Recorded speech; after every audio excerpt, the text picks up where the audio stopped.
ഭാഗ്യ madam, എന്നെ മനസ്സിലായോ മാഡത്തിന്?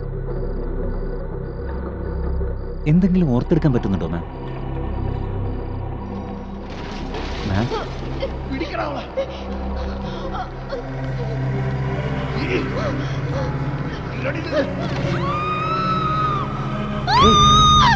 റിലാക്സ് റിലാക്സ് മാം, റിലാക്സ് റിലാക്സ് മാം, റിലാക്സ്. മാം, റിലാക്സ് റിലാക്സ് മാം, റിലാക്സ് റിലാക്സ്.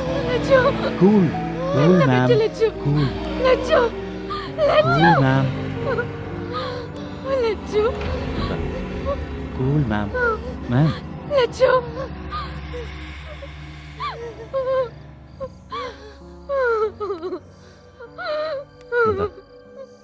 പരിഭ്രമിക്കേണ്ട നന്ദ. ഷോക്കിൽ നിന്ന് മുക്തമാവാൻ ഇത്തിരി സമയമെടുക്കും. ഈ അവസ്ഥയിലായിട്ട് 1.5 മാസം കഴിഞ്ഞില്ല ശ്രീകാന്തങ്ങളെ. ഇത്തരം കേസുകളിൽ പലതും ഒരുപാട് സമയം എടുക്കാറുണ്ട് നന്ദ. നമ്മൾ ക്ഷമയോടെ കാത്തിരിക്കണം.